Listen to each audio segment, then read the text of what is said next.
Welcome to a global discussion that is brought to you by Equal Right. And today we want to discuss about a new model or a radical model, as they say, that has been presented within the climate change discourse. And to help us unpack this issue, we've got Mr. Chisi from Equal Rights, who is their senior campaign manager for this initiative. Mr. Chisi, welcome, sir.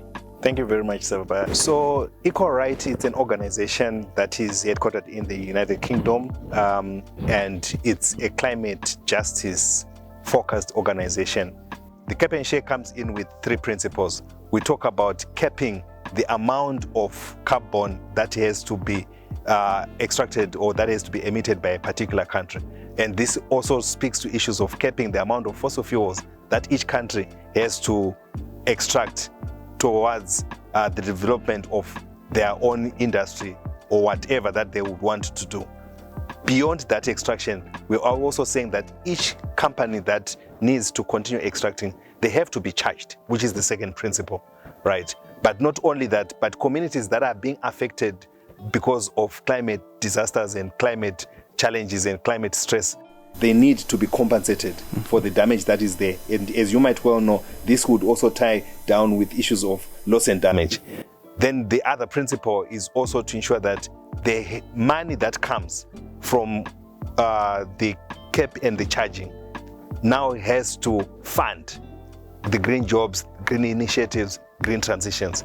Then beyond that, the money as well has to be shared amongst communities in the world. Wow, that seems like a very, very beautiful idea. It seems like a very interesting model. But maybe where my worry is now, or maybe where I need you to answer me, is where is the money coming from?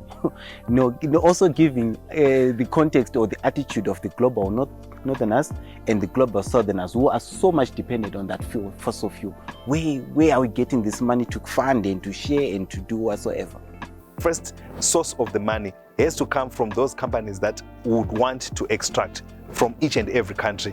We need to charge them as much as is possible so that we dissuade them from continued extraction. Resistance definitely is going to come in, but we are going to use our model, which we say country to country. So we move from one country, motivate the next, see the examples and the best practices of the others so that at least more countries would come in, including those in the global north as well. They have to be part and parcel of this conversation, and the global south has to build a stronger solidarity initiative to say this is where we are. We can't continue dying from climate crisis from which we are not responsible for the causing of those climate disasters that we have. And a clear matrix of climate justice has to be put through.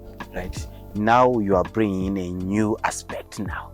When you say about bringing in countries, we then look into the context of building a global solidarity. So how is Equal Right envisioning to achieve this solidarity with their radical model or methodology or idea? Equal Right is not working alone. Actually, Equal Right is part and parcel of a global movement that is called Cap and Share Climate Alliance, which is a coalition of different organizations that believe in the cap and share model.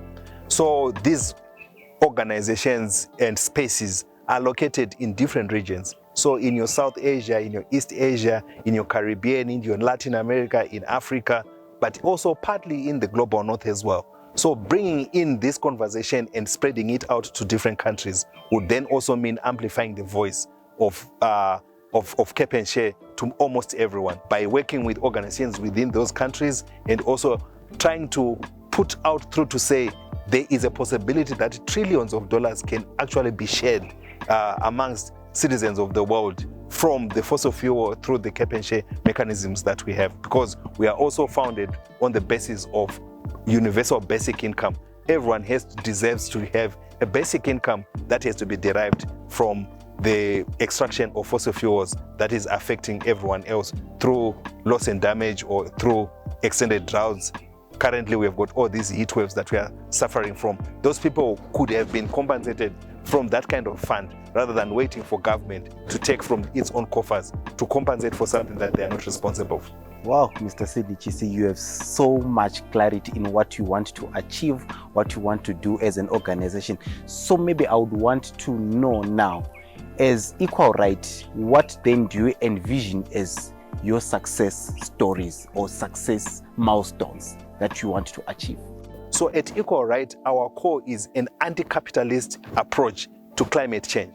There are organizations, there are countries that have actually seen climate change as a cash cow. But for us, climate change, it's about life. Climate change is about human rights. Climate change is about justice. And for us, we need to mobilize countries to begin to appreciate the vulnerability that they have from a human rights-based perspective, but also even from a social justice perspective, so that at least we come together and push for this model and sell it out to countries that could have not seen the opportunity of actually creating local climate financing within their own countries. Wow, Mr. Chisi, you have so much information to share, and what you're speaking about, that there is need to come together and realize how people can benefit from the money that is coming in from those that are emitting. It's a point that I feel like, I think personally could be driven, and many countries across the globe should start to look at.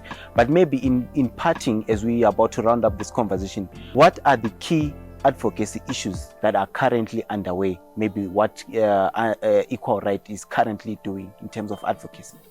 What we have basically been doing so far has been to build this alliance, which is basically reaching out to most of the organizations within the Global South and introducing this. What we have also done is to take advantage of different spaces that are being created to which conversations of global economies are taking place, because Seba, as much as we can talk about issues of climate justice, climate finance, they are still controlled by the global economics of the world. So if something happens to Russia and Ukraine, it will definitely shake the whole world because of the strength that those countries are in terms of centralizing the global economies. So we also have to ensure that there is a balance from our social justice initiative to economic justice, but also to climate justice. So that nexus in itself has to be developed in such a way that it is packaged within the cap and share model. And the other thing as well is that we are also reaching out to different regions, mainly on Africa, because Africa is endowed with most of the natural resources that we have, but also Africa is the most vulnerable in terms of climate disasters, and they have got limited adaptation capacities. So we need to motivate Africa to rise up, to call for climate justice at different levels, either at regional level, at continental level, but even at COP level, so that at least some of the outstanding issues that are not being dealt with, Africa has got the capacity to demand for equality and demanding for a voice. But also the other nations that we might find in the Eastern Asia, where countries are almost being swallowed by floods, we also need their voices to come in, and we have got partners that are dotted within those regions so that at least we can amplify these voices. Thank you so much for coming to this platform, Mr. Sidney Chisi, and sharing what Equal Right and what you as an organization are doing in terms of the cap and share model. So there you have it, and it's unfortunate that we have to cut this conversation short. So we were joined with Mr. Sidney Chisi from Equal Right, who is their senior campaign manager. He was sharing about the cap and share model, which is something new that is being introduced to the climate change discourse. I hope we get to talk more about this conversation in the next coming maybe programs or actions that we'll be doing as Equal Right. And for those who might want to find out more about what we're talking about today, you can contact us or email us on the contacts that are coming on your screen right now. Please don't hesitate to reach out. We are always open to hear from you. Thank you.